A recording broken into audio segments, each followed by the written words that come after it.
Never tell anyone what you are going to do until you have already done it.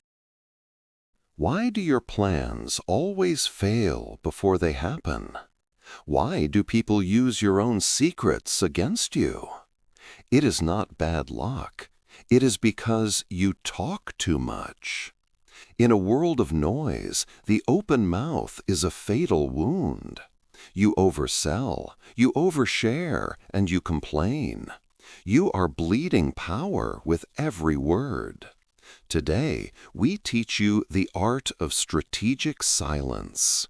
Niccolò Machiavelli is here to teach you concealment, how to hide your intentions to destroy your enemies.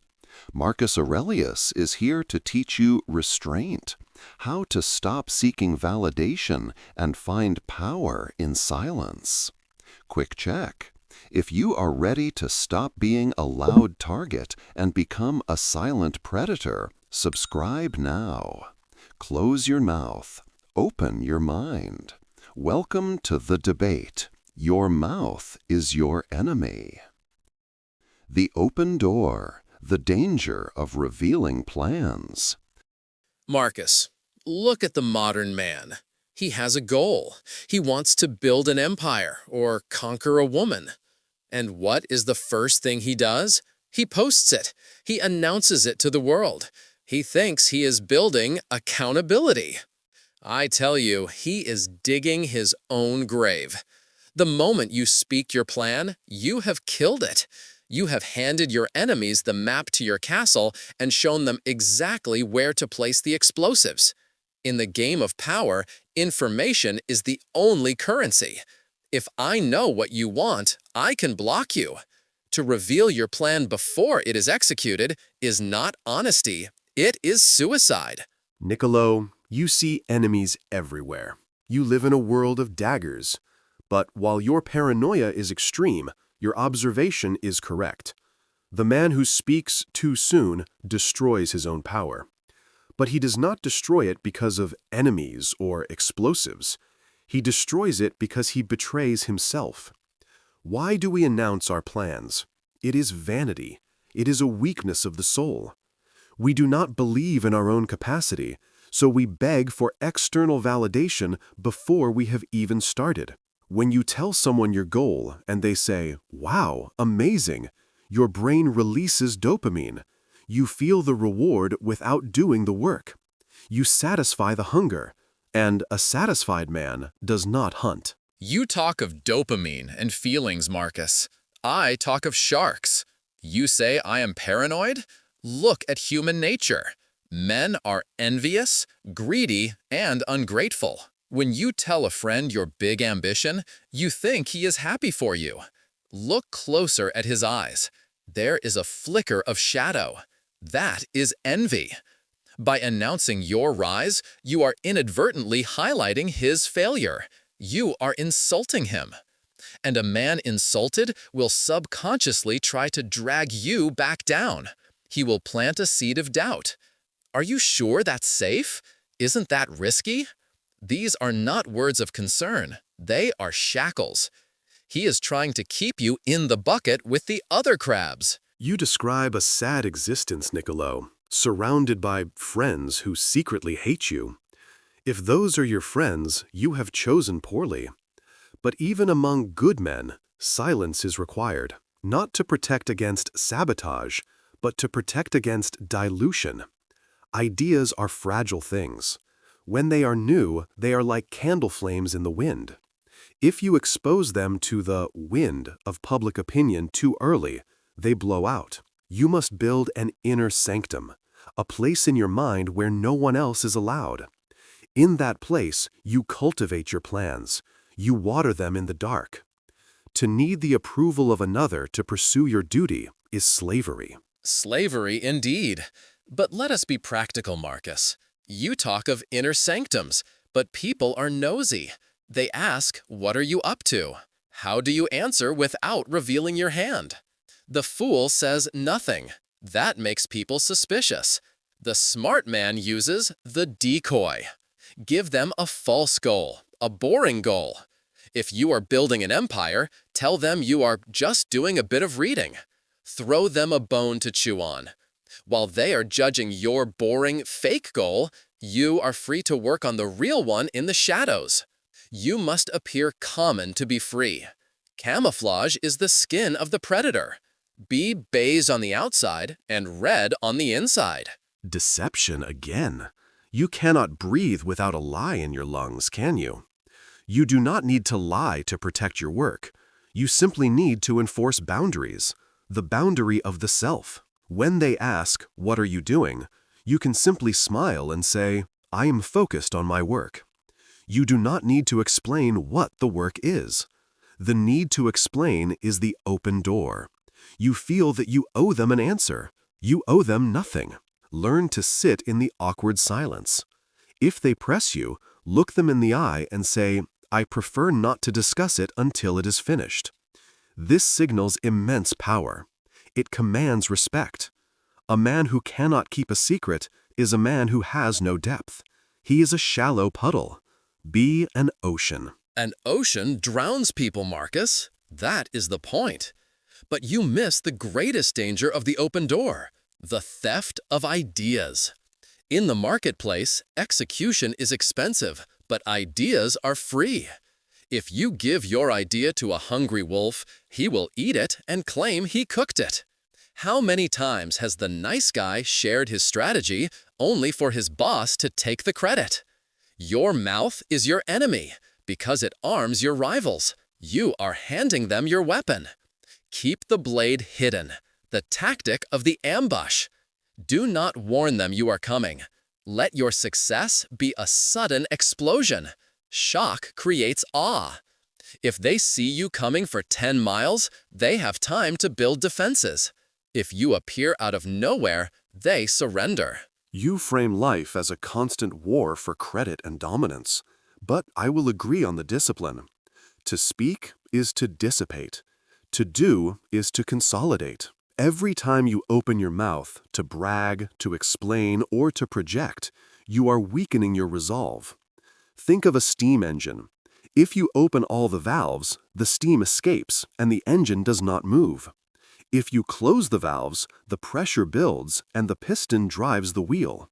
We have a generation of men with open valves. They are all whistle and no train.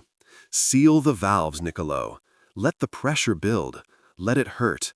And force that fire into your hands. Create, build, and let the work speak for itself. Let the work speak. A noble sentiment for a philosopher. But the crowd is deaf, Marcus. Sometimes you must scream. But you scream after you have won. History is full of men who worked in silence and died in silence. You need a bit of theater, but the timing is everything. Talk after the check clears. Talk after the enemy is defeated. Before that moment, you are a ghost. You do not exist. And if someone asks you what you are thinking, tell them what they want to hear, not what is true. Because the truth is a weapon, and you do not hand a weapon to a stranger. The truth is not a weapon. The truth is the ground we stand on. But you are right about the timing. To speak of a fruit before it is ripe is to spoil it. Patience, that is the lesson. The open mouth is an impatient mouth. It cannot wait for the result, so it tries to eat the glory beforehand. Be patient. Let the fruit ripen in the dark, and when it is ready, the aroma will fill the room and everyone will know. And while they smell the fruit, I will be eating it. Close your mouth, student. The world is listening, and it is not on your side. Close your mouth, student. Your soul needs silence to grow. The cracked vessel, complaining and emotion. Marcus, we have sealed their plans. Now, let us seal their grievances. Look at the average man. He treats his mouth like an open sewer. He complains about the weather, his boss, his wife, the traffic. He thinks he is venting. He thinks he is bonding. I see a wounded animal bleeding into the water, begging for a shark. When a man complains, he is telling you exactly where his armor is weak. He is saying, Here is what hurts me. Here is how you can control me. If he complains about his low pay, I know he can be bribed. If he complains about his lack of respect, I know he can be flattered. If he complains about his enemies, I know I can use his anger. To complain is to hand your leash to a stranger. It is the height of stupidity. Niccolò, you view every weakness as an opportunity to enslave. It is dark, but accurate. But the harm of complaining goes deeper than external manipulation. It destroys the complainer from the inside. Why does a man complain? Because he believes the universe owes him comfort. He is fighting against reality. He is kicking against the goad.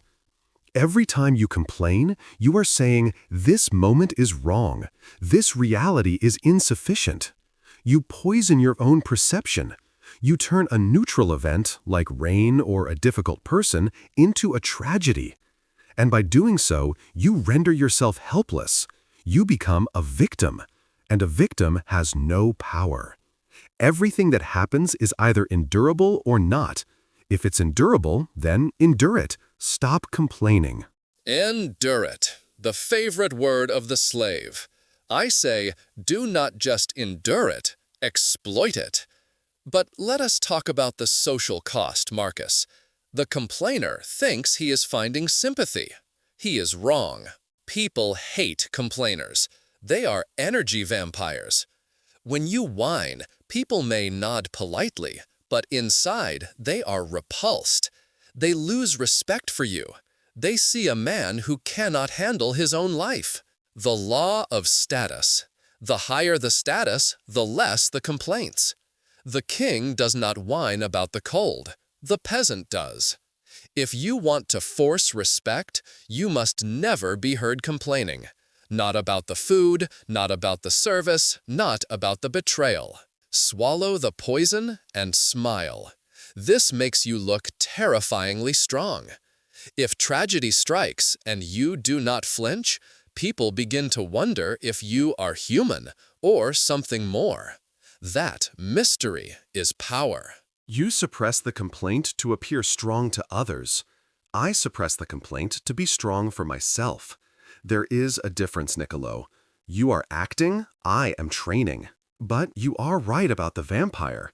To complain is to demand that others carry your burden. It is theft. You are stealing their peace to soothe your own agitation. The discipline is strict. Never be heard complaining, not even to yourself. It is easy to silence the mouth, but let the mind scream. That is not enough. You must silence the mind. When the soup is cold, it is just cold soup. It is not an insult. It is not a disaster. It is a fact. Eat it or leave it.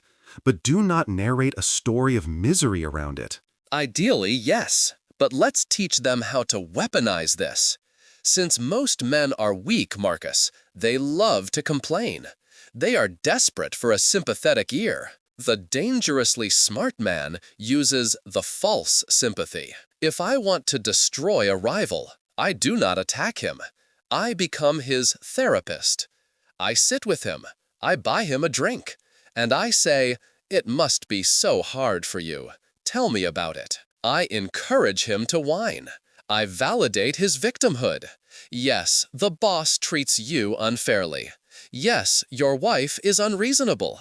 Why? Because the more he complains, the weaker he becomes. I am feeding his weakness.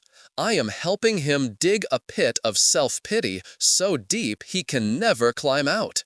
And while he is busy crying on my shoulder, I am taking his position. Never interrupt an enemy when he is making himself a victim. Hand him a tissue and let him drown. That is diabolical. You are corrupting a soul for your own gain. You are the whisperer of decay. But the defense against a man like you is simple. Do not drink the poison. When someone tries to draw a complaint out of you, when they say, "Come on, let it out, tell me how bad it is," you must recognize the trap. They are inviting you to be weak. The gray rock response. When they ask, "Isn't this terrible?" you reply, "It is what it is." You give them nothing, no emotion, no grievance. You become a smooth surface where their hooks cannot catch. If you refuse to join in the complaining, you become an island of sanity. And eventually, the false sympathy withers because it has nothing to feed on. It is what it is. Boring, but effective. It stops the game. However, the mouth leaks more than just complaints. It leaks emotion, anger, joy, surprise, fear. These are all cracks in the vessel. The moment I see you angry, I own you. If I can provoke you, I control you. A man who loses his temper is a man who has lost the argument. He looks unstable, he looks dangerous, but in the way a rabid dog is dangerous. Something to be put down, not followed. To be dangerous in the right way, you must sever the link between your feeling and your face, the stone face. When you receive bad news, do not blink. When you receive good news, do not cheer. Keep them guessing. If you are unreadable, you are unbeatable. They cannot manipulate what they cannot see. Are you angry? Are you happy? They don't know. And that terror keeps them in line. You suppress emotion to confuse the enemy.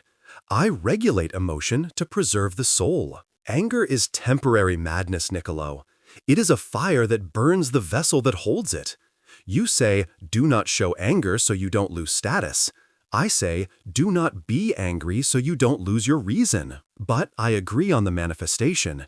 The outburst is a failure. When you scream, you are proving that the external world has conquered you. You are proving that a word or a gesture or an event has the power to dictate your state of mind. You are a puppet and the world pulls the strings. The pause of reason. Between the stimulus and the response, there is a space. In that space lies your freedom.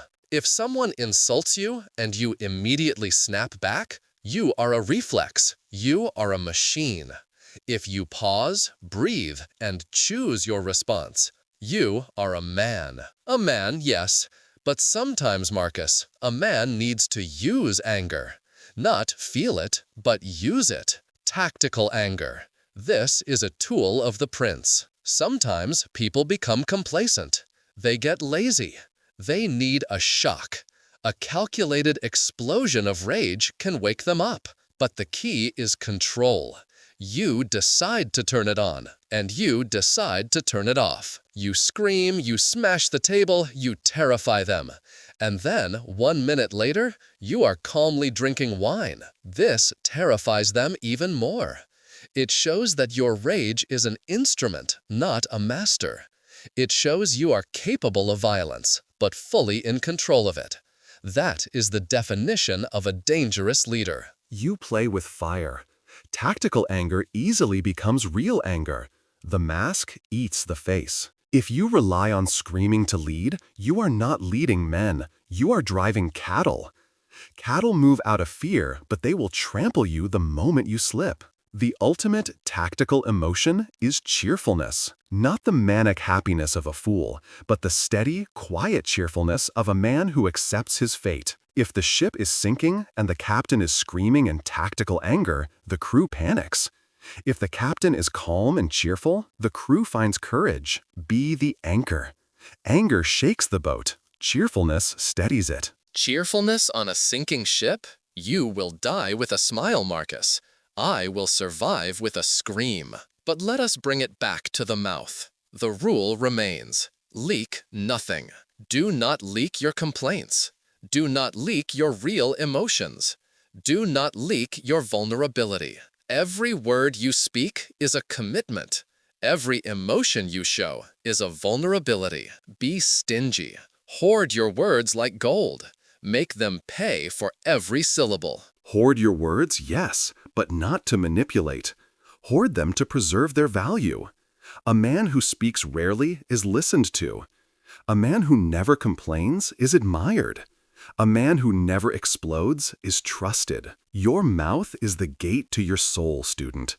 If you leave the gate open, the trash of the world blows in, and the treasure of your mind blows out. Close the gate, lock it, and only open it when you have something to send out that is true, useful, and strong. And until then, let the silence haunt them. Let the silence build you. Silence as a weapon, mystery and judgment. We have spoken of defense, Marcus. Now let us speak of attack.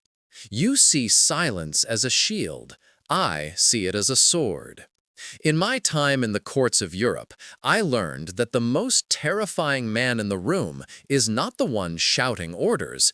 It is the one sitting in the corner, watching, listening, and saying absolutely nothing. Why? Because humans are terrified of the unknown. We are hardwired to fear the dark because we do not know what is hiding in it. When you are silent, you become the dark. You become a void. And nature abhors a vacuum. When you give people silence, their brains panic. They compulsively try to fill the gap. They project their own insecurities, their fears, and their guilt onto you. You don't have to interrogate a man to get the truth. Just look at him and say nothing. He will confess his sins just to break the tension. You weaponize the anxiety of others. It is a cruel trick, but effective against the weak. However, you miss the true utility of the void. Silence is not just a canvas for their fears.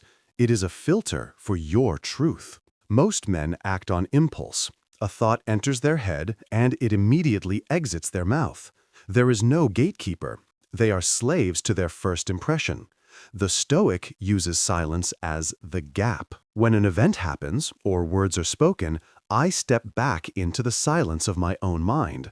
I ask, is this true? Does this concern me? In that silence, I separate the event from my interpretation of it. While your victims are chattering away to fill the silence, I am using the silence to sharpen my judgment. I am not trying to scare them. I am trying to understand them.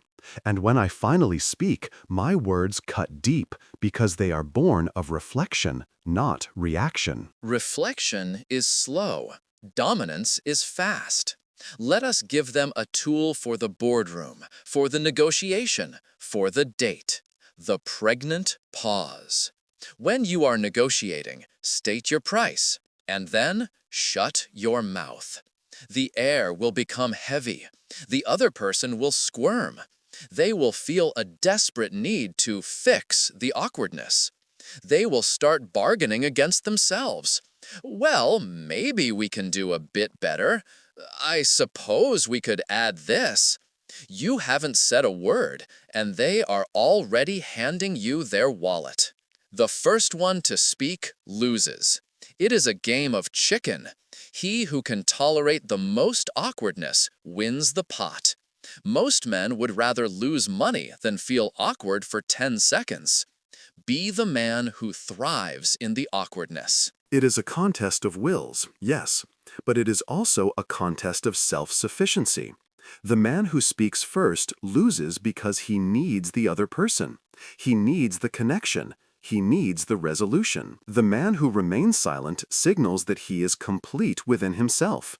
He does not need the deal. He does not need the conversation to continue. He is content to sit in stillness. This is the power of autonomy. When you show the world that you are comfortable in silence, you show them that you are not needy. And in a world of beggars, the man who needs nothing is king. But beware, Niccolò. If you use silence only to extract value, you become a predator. People will sense it. They will feel the coldness. True silence should be warm. It should be the silence of a listener, not a hunter. Warm does not protect you. Mystery protects you. Let us talk about the enigma. Familiarity breeds contempt. If people know exactly who you are, what you like, what you hate, and what you will do next, you are boring. You are a piece of furniture in their lives, predictable, safe, ignorable. To be dangerous, you must be unknowable. Use silence to create gaps in your biography. When they ask where you were, give a vague answer. When they ask what you are thinking, smile and say nothing. Be a puzzle they cannot solve. When you are an enigma, people become obsessed with you. They spend hours talking about you, trying to figure you out. What did he mean by that? Why was he so quiet? You are living in their heads rent-free. You become a larger-than-life figure. You become a myth. And myths are not touched. They are worshipped. You want to be a myth. I want to be a man. The myth is lonely, Niccolò. You isolate yourself behind a wall of smoke. You mistake confusion for respect. Yes, they are talking about you, but do they trust you? No, they fear you. And fear is a brittle foundation for power. I advocate for a different kind of mystery. Not the mystery of who is he, but the mystery of how is he so calm? When the world is burning and everyone is screaming, the man who stands silent and unmoved is the ultimate mystery. They wonder, what does he know that we don't? Where does he get his strength? This is the mystery of character. It draws people in. It makes them want to learn from you, not just figure you out. It inspires loyalty, not obsession. Obsession fades. Loyalty endures. Loyalty is expensive. Fear is cheap. And silence is the whip. We must address the ultimate weapon, the silent treatment. When someone disrespects you, words are often too weak. Arguments imply that you care about their opinion. Arguments imply equality. To truly punish disrespect, you must erase them. You look through them as if they are made of glass. You do not respond to their texts. You do not acknowledge their presence in the room. This triggers the deepest primal fear in the human brain, the fear of exile. In the tribe, to be ignored was to die. By giving them total silence, you are simulating their death. They will panic. They will apologize. They will do anything to get a reaction out of you, just to prove they still exist. It is brutal. It is devastating. And it works. It works to break a spirit, yes, but it is the tactic of a tyrant. To erase a human being is an act of violence. However, I agree with the withdrawal, but the intent must be different. I do not use silence to punish them. I use silence to protect me. If a man is toxic, if he insults me, I withdraw my attention not to simulate his death, but to prevent him from infecting my life. The discipline of assent. I refuse to grant my mind's attention to unworthy things. If you are screaming insults, I do not hear you, not because I am punishing you, but because you are noise. I am tuning a radio, and I choose not to tune in to your frequency.